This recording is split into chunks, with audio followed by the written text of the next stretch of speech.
सभी साथियों का मैं श्रीकांत स्वागत करता हूं।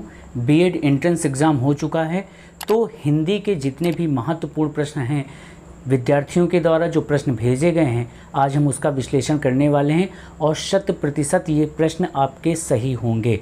तो आप मिला लीजिएगा कि आपने कौन सा ऑप्शन लगाया है। तो हम एक एक प्रश्न पर विशेष तौर पर हम चर्चा करने वाले हैं। तो सबसे पहला जो प्रश्न विद्यार्थियों द्वारा भेजा गया था, नंबर 1 पर ध्यान से देखिएगा। सबसे पहला प्रश्न पूछा गया था कि हिंदी के पाणिनि, है ना, उपनाम पूछा गया था, उपनाम से पूछा गया था, उपनाम से क्वेश्चन पूछा गया था कि हिंदी के पाणिनि, हिंदी के पाणिनि, ठीक है। तो हिंदी के पाणिनि के नाम से हम किशोरीदास बाजपेयी जी को जानते हैं, ठीक है। किशोरीदास बाजपेयी के नाम से जानते हैं। ऑप्शन में रहा होगा किशोरीदास बाजपेयी, तो आपका सही हो जाएगा। दूसरा प्रश्न आया था, संधि से आया था। ध्यान से एक एक प्रश्न देख लीजिएगा। संधि से 3 से 4 प्रश्न पूछे गए थे। एक पूछा गया था कि वध्वा गमन में कौन सी संधि होती है, तो इसमें यण संधि होती है, ठीक है। ई का परिवर्तन या में हो जाता है, ऊ का परिवर्तन वा में हो जाता है।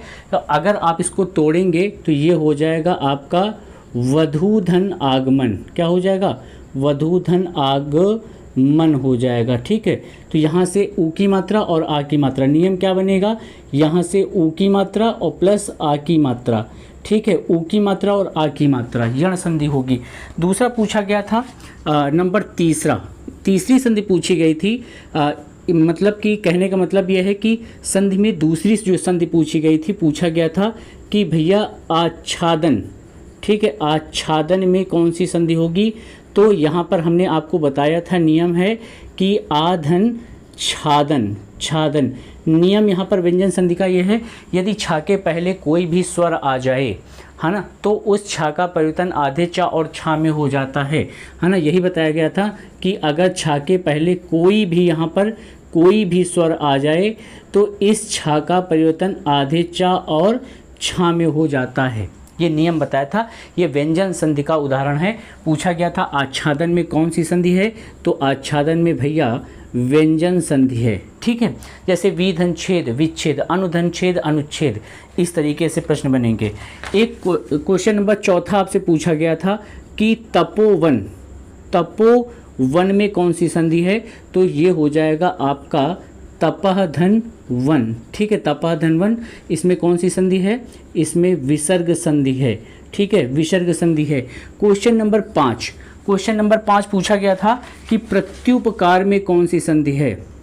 प्रत्युपकार हमने आपको डायरेक्ट बताया था, यदि या और वा के साथ कोई भी आधा अक्षर मिलता है तो हमेशा वहाँ पर कौन सी संधि होती है?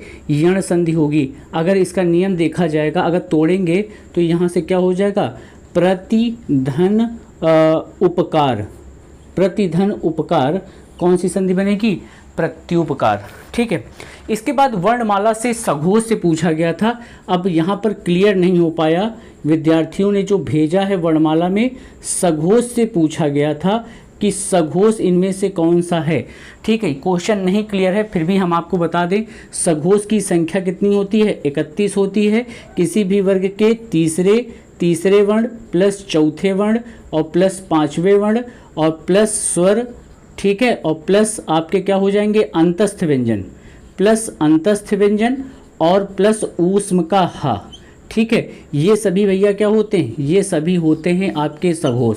अब यहाँ पर क्वेश्चन क्लियर नहीं हो पाया था, आप देख लीजिएगा कि अगर गाजा डादाबा और घाजा डादाबा अंगा इयाणा नामा 11 स्वर और 11 लावा और ऊष्म का हा अगर ऑप्शन में रहा होगा तो वही आपका सघोष रहा होगा।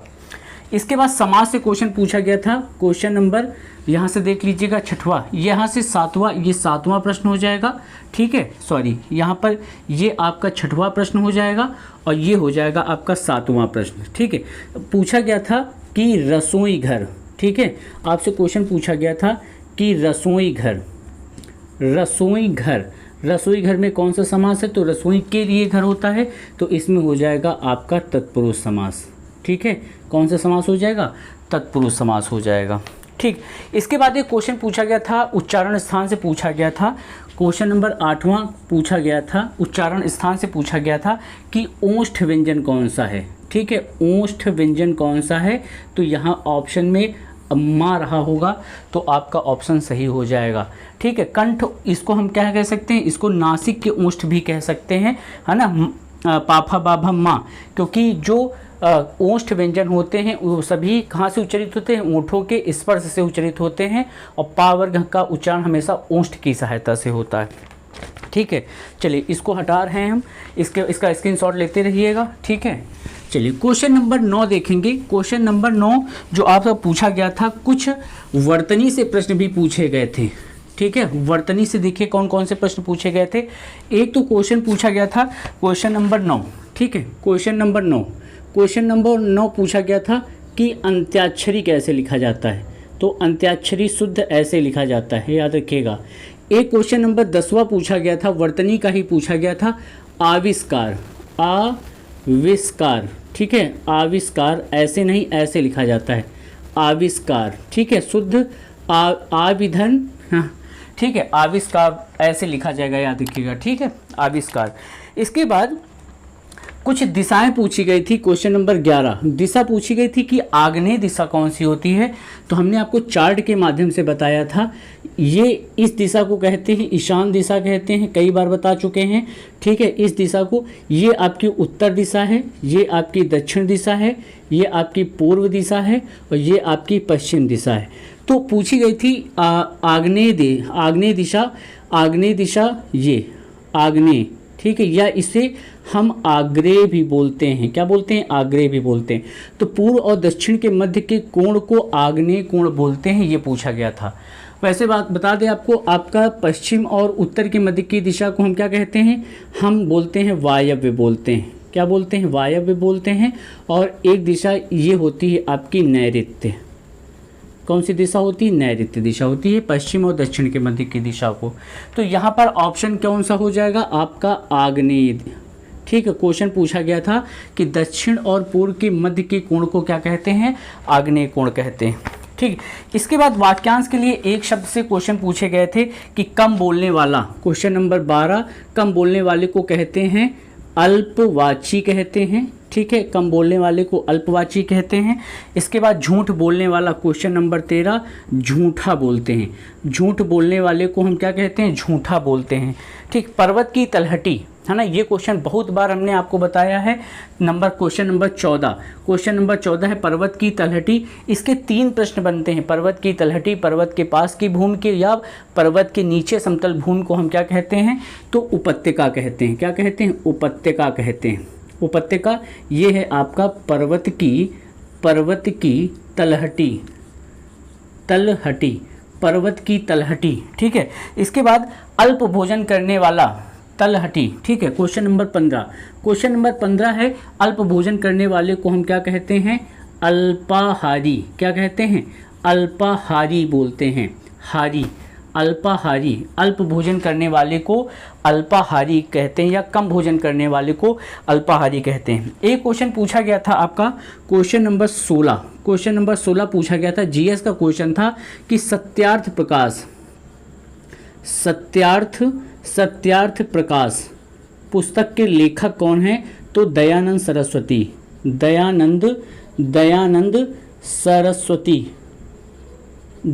सरस्वती हैं सत्यार्थ प्रकाश के लेखक। अच्छा, एक क्वेश्चन पूछा गया था, क्वेश्चन नंबर 17 पूछा गया था कि उर्वशी पुस्तक के लेखक कौन है। ठीक है, उर्वशी पुस्तक के लेखक, उर्वशी, तो रामधारी सिंह, ठीक है, दिनकर जी की है, रामधारी सिंह दिनकर की। वैसे तो जयशंकर प्रसाद की भी है, लेकिन माना रामधारी सिंह दिनकर को ही जाता है। ठीक है, इसके बाद एक क्वेश्चन नंबर पूछा गया था, क्वेश्चन 18 पूछा गया था कि मिस्र बंधुओं द्वारा रीतिकाल का नाम अलंकृत काल रखा गया था, तो अलंकृत काल। ठीक है, अलंकृत काल। ठीक है, किसको कहा गया, रीतिकाल को, रीतिकाल को, ठीक है, रीतिकाल को अलंकृत काल कहा गया। और किसने कहा था, किसने कहा था, तो मिस्र बंधुओं ने, मिस्र बंधुओं ने, मिस्र बंधुओं ने अलंकृत काल कहा था, रीतिकाल को अलंकृत काल नामकरण दिया था। इसके बाद एक क्वेश्चन पूछा गया था आपका, किससे क्वेश्चन पूछा गया है, ध्यान से देखिएगा, अगला प्रश्न देखिएगा। पूछा गया था, अलंकार से पूछा गया था कि चरण कमल बंदो हरिराई में कौन सा अलंकार है। हम आपको कई बार बता चुके हैं। क्वेश्चन नंबर 19, क्वेश्चन नंबर 19, बस खाली याद रखिएगा, क्वेश्चन नंबर चरण कमल, हमने आपको बताया था चरण कमल में कौन सा अलंकार होगा, है ना। तो चरण कमल में हमने आपको बताया था रूपक अलंकार होगा। कौन सा अलंकार होगा, रूपक अलंकार। बस खाली इतना ही याद रखिएगा, चरण कमल में रूपक अलंकार होगा। और भी मृगनयनी है, सूर्यमुखी है, मन सागर है, इनमें भी आपका कौन सा अलंकार होता है, रूपक अलंकार होता है। हिंदी दिवस, ठीक, क्वेश्चन नंबर 20, क्वेश्चन नंबर 20 है। क्वेश्चन पूछा गया था कि हिंदी दिवस कब मनाया जाता है, दिवस, ठीक, हमें क्वेश्चन क्लियर नहीं है। 14 सितंबर, याद रखिएगा, 14 सितंबर, 14 सितंबर, 14 सितंबर को हिंदी दिवस, हाँ, संविधान सभा द्वारा जो है, याद रखिएगा, इसे संघ की राजभाषा घोषित किया गया। 14 सितंबर को संघ की राजभाषा घोषित किया गया था। संघ की राजभाषा, राजभाषा ऑफिशियल लैंग्वेज, राजभाषा घोषित किया गया था, घोषित किया गया था। तभी से 14 सितंबर को हिंदी दिवस के रूप में हम मनाते हैं। अगला प्रश्न है, शिकायत के लिए प्रयुक्त एक शब्द, क्वेश्चन नंबर 21, ठीक है, शिकायत के लिए प्रयुक्त शब्द, ठीक, शिकायत, शिकायत, शिकायत के लिए एक प्रयुक्त शब्द, एक प्रयुक्त शब्द कौन सा है, शिकायत के लिए एक प्रयुक्त शब्द कौन सा है, तो शिकायत के लिए प्रयुक्त शब्द परिवाद, ठीक है, परिवाद, ठीक है। शिकायत के लिए जो एक शब्द उस ऑप्शन में था वो कौन सा हो जाएगा आपका, परिवाद। परिवाद का मतलब होता है शिकायत करना, ठीक है। इसके बाद एक आया था, हथिनी पानी पीता है ना। तो यहाँ पर जो शुद्ध वाक्य आपको छांटना था वो ये था कि हाथी, हाथी पानी, पानी पीता है, ठीक है, हाथी पानी पीता है, ये वाला आपका ऑप्शन सही था, ठीक है, हाथी पानी पीता है, आपका ये वाला ऑप्शन सही होगा, ठीक है। जो विद्यार्थियों द्वारा जो प्रश्न भैया भेजे गए हैं, हमें जो बताए गए हैं, उन्हीं के आधार पर हम इसको सॉल्व करवा रहे हैं, ठीक है। चलिए, इसके बाद अगला है देवनागरी लिपि। एक क्वेश्चन आया था, क्वेश्चन नंबर 23 आया था कि देवनागरी लिपि, देवनागरी लिपि, है ना, ये क्वेश्चन पूछा गया था कि देवनागरी लिपि का निर्माण किस लिपि से हुआ है, तो ब्राह्मी लिपि से हुआ है, ठीक है। किससे हुआ है, ब्राह्मी लिपि। ब्राह्मी लिपि की खास बात होती है कि ये बाएं से दाएं की ओर लिखी जाती है, ठीक है। किधर से लिखी जाती है, ये भैया बाएं से कहाँ लिखी जाती है, ये दाईं ओर, बाईं से दाईं ओर लिखी जाती है, याद रखिएगा, ये बाईं से दाईं ओर लिखी जाती है ब्राह्मी लिपि। बात क्लियर हो गई। अच्छा, इसके बाद अगला है साहित्य अकादमी पुरस्कार 2021, क्वेश्चन नंबर 24, क्वेश्चन नंबर 24 है साहित्य अकादमी पुरस्कार, साहित्य अकादमी पुरस्कार 2021 पूछा गया था। ये करंट का हिंदी का प्रश्न पूछ लिया गया। तो साहित्य अकादमी पुरस्कार लिखो, दया प्रकाश सिन्हा, ठीक है, दया प्रकाश सिन्हा, ठीक, दया प्रकाश सिन्हा। और ये जो है दया प्रकाश सिन्हा जो है, ये है अशोक सम्राट के ऊपर, अशोक सम्राट, इनकी पुस्तक का नाम है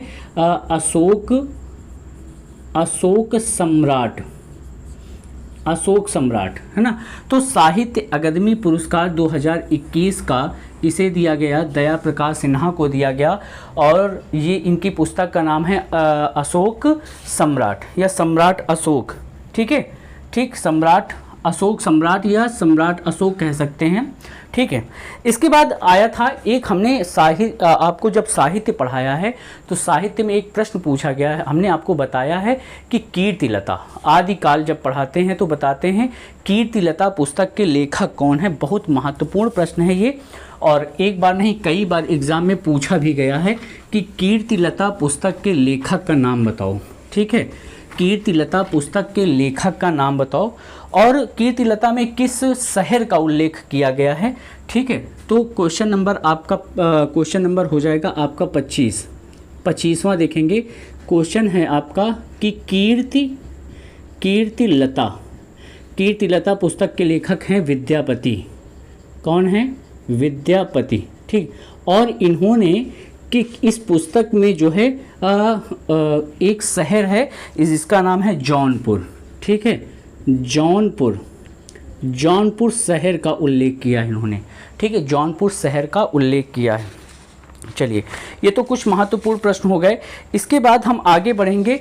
एक क्वेश्चन आया था, क्वेश्चन नंबर 26 कारक से पूछा गया था। ठीक है, कारक से पूछा गया था पिताजी को प्रणाम है। ठीक, क्वेश्चन पूछा गया था पिताजी को प्रणाम है ना। एक चीज़ यहाँ पर याद रखिएगा, संप्रदान कारक का एक नियम होता है, किसी को कुछ दिया जाए, है ना, तो वहाँ पर अगर पूरे की बात करी जाए तो इसमें हो जाएगा संप्रदान कारक, है ना। अब ये तो ऑप्शन के ऊपर डिपेंड होगा, लेकिन अगर खाली कहा जाए पिताजी को, खाली इतना कहा जाए तो इसमें भैया कर्म कारक। ठीक है, अब क्वेश्चन हमारे पास पूरा क्लियर नहीं है कि किस में पूछा गया, खाली पिताजी को पूछा गया है कि खाली पूछा गया है कि पिताजी को प्रणाम है में कौन सा कारक है। अगर पूछा जाएगा पिताजी को प्रणाम है इस पूरे वाक्य में तो संप्रदान कारक है, किसी को कुछ दिया जाए हमेशा के लिए, है ना, और खाली पूछा जाए पिताजी को तो इसमें कौन सा कारक हो जाएगा? कर्म कारक हो जाएगा। इसके बाद कुछ विलोम शब्द आपसे पूछे गए थे, बहुत इजी विलोम शब्द आपसे पूछे गए थे। एक विलोम शब्द पूछा गया था, चलिए क्वेश्चन नंबर 27 देखिएगा। विलोम शब्द पूछा गया था कि अभिशाप का विलोम क्या होता है। ठीक है, अभिशाप का विलोम क्या होता है? तो वरदान होता है। क्वेश्चन पूछा गया था वरदान। ठीक, अभिशाप का विलोम वरदान। क्वेश्चन नंबर 28 पूछा गया था कि अथ का विलोम क्या होगा? तो भैया अथ का विलोम क्या होता है? इति होता है।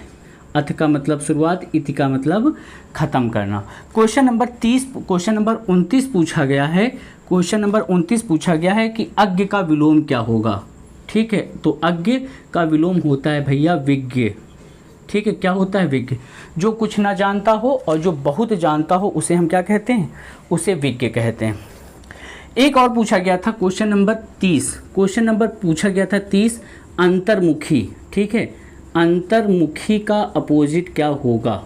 अंतर्मुखी का अपोजिट, वैसे असंगत मिलाना था। ठीक है, लेकिन हम आपको सही बता दें अंतर्मुख। ठीक, ये क्वेश्चन पूछा गया था कि अंतर्मुख का विलोम क्या होगा? तो अंतर्मुख का हो जाएगा बहिर्मुख। बहिर्मुख। ठीक है, अंतर्मुख का अपोजिट बहिर्मुख। अब यहाँ पर क्वेश्चन जो है आप कैसे दिया गया था आप मिला लीजिएगा कि असंगत शायद पूछा गया था। ठीक, आँख का तत्सम पूछा गया था। क्वेश्चन नंबर 31 देखिएगा। क्वेश्चन नंबर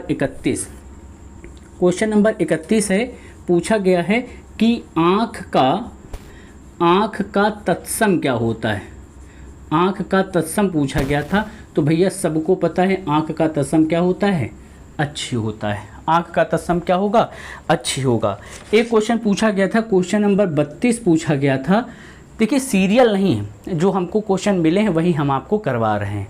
ठीक है, एक क्वेश्चन पूछा गया था स्कंध। ठीक है, स्कंध, है ना, तो ये कहते हैं कंधा को कहते हैं। किसको कहते हैं? कंधा को। पूछा गया था कंधा का तत्सम क्या होता है? तो स्कंध होता है। नासिका किसे कहते हैं? क्वेश्चन नंबर 33 नासिका किसे कहते हैं? नासिका, तो नासिका हम कहते हैं नाक को कहते हैं। बहुत इजी है, बहुत सरल, है ना। एक क्वेश्चन और पूछा गया था, क्वेश्चन नंबर 34 पूछा गया था कि जिह्वा। ठीक है, जिह्वा किसे कहते हैं? तो जिह्वा हम जीभ को कहते हैं। इसको कहते हैं जीभ को कहते हैं। इतनी बात क्लियर हो गई। एक क्वेश्चन और पूछा गया था, क्वेश्चन नंबर 35। क्वेश्चन नंबर 35 पूछा गया है कि नेत्र किसे कहते हैं। नेत्र को हम क्या कहते हैं, आँख कहते हैं। क्या कहते हैं, आँख कहते हैं।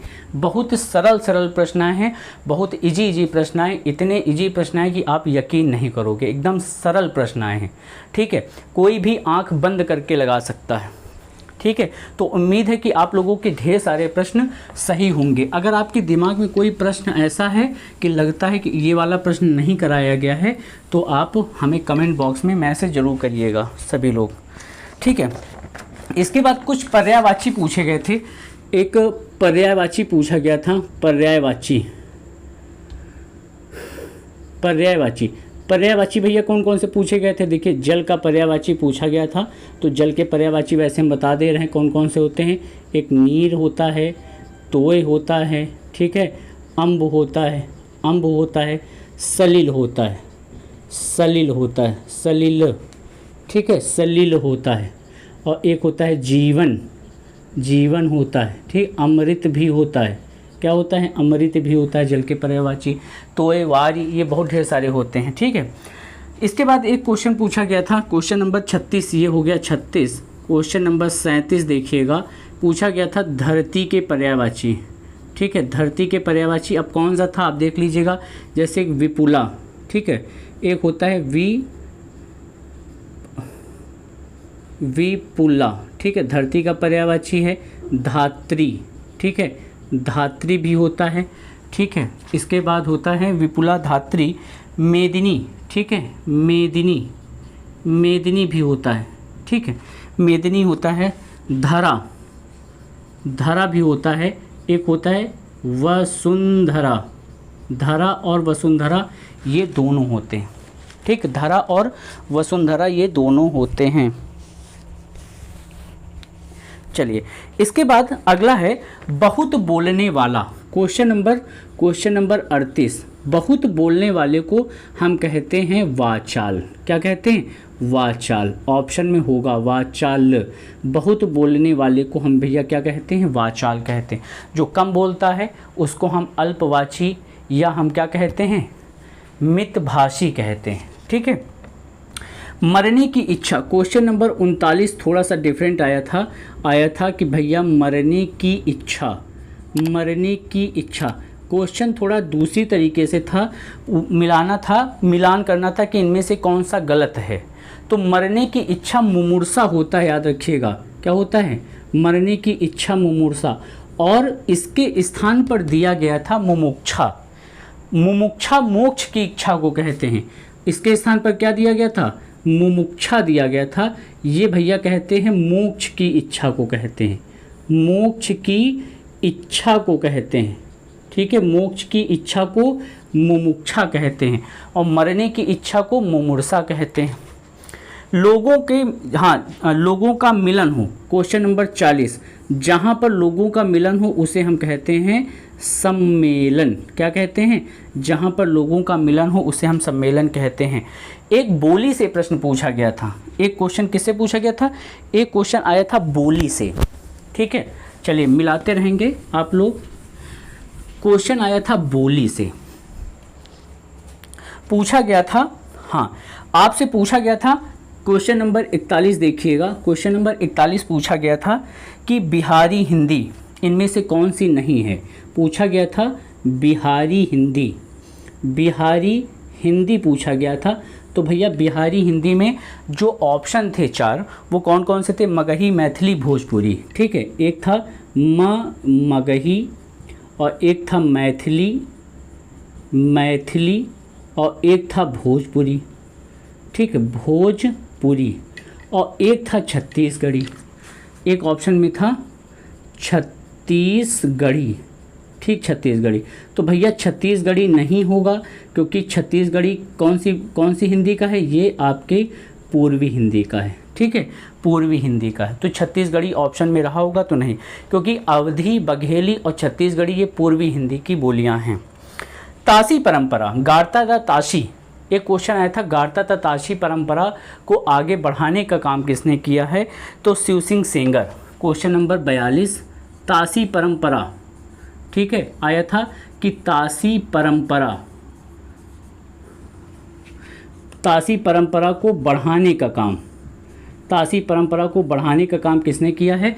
तो ऑप्शन रहा होगा शिव सिंह सेंगर, ठीक, शिव सिंह सेंगर, ठीक, शिव सिंह सेंगर, ये ऑप्शन में रहा होगा। इसके बाद आया था हवा हूँ बसंती हवा हूँ, है ना, ये बहुत आपने बचपन में पढ़ा होगा, हवा हूँ बसंती हवा हूँ। ऑप्शन क्वेश्चन पूछा गया था कि बसंती हवा के लेखक कौन हैं, ठीक है, क्वेश्चन पूछा गया है कि भैया बसंती हवा के लेखक कौन हैं। ये बहुत महत्वपूर्ण प्रश्न पूछा गया है आपसे कि बसंती हवा के लेखक। चलिए देखिए क्वेश्चन नंबर 43, जितने प्रश्न आ पाए हमारे पास उतने ही हम करवाएंगे। क्वेश्चन पूछा गया है कि भैया बसंती हवा के लेखक कौन हैं? तो बसंती हवा के जो लेखक हैं केदारनाथ अग्रवाल, ऑप्शन में रहा होगा केदारनाथ अग्रवाल, ठीक है, केदारनाथ अग्रवाल। और क्वेश्चन नंबर 44 और लास्ट है ये, क्योंकि हमारे पास लगभग 44 प्रश्न ही आ पाए हैं और बाकी मुहावरे 2 से 3 आए हैं, उन जो है वो नहीं मिल पाए हैं हमको। इसके बाद पूछा गया कबीर के आलोचक पुस्तक, कबीर के आलोचक ये पुस्तक है, कबीर के आलोचक पुस्तक का नाम, मतलब पुस्तक के लेखक का नाम पूछा गया है, लेखक कौन है? तो एक चीज़ याद रखिएगा, डॉक्टर धर्मवीर हैं, ठीक है, कौन है? डॉक्टर धर्मवीर, याद रखिएगा। आपको ऑप्शन में आपको ऑप्शन में कंफ्यूज करने के लिए वो धर्मवीर भारती भी दिया गया होगा, लेकिन डॉक्टर धर्मवीर हैं, याद रखिएगा, बिल्कुल सबसे डिफरेंट। तो दोस्तों ये रहे B Ed entrance exam first paper के एकदम बिल्कुल एनालिसिस, जो है हमारे पास जो जितने भी प्रश्न हैं उनको हमने सॉल्व करने का प्रयास किया है। मिलाइएगा, देखिएगा कि आपके कितने प्रश्न सही हैं। वीडियो अच्छा लगा हो तो लाइक करें, शेयर करें, सब्सक्राइब करें, अपने दोस्तों से ज़रूर शेयर करें। धन्यवाद।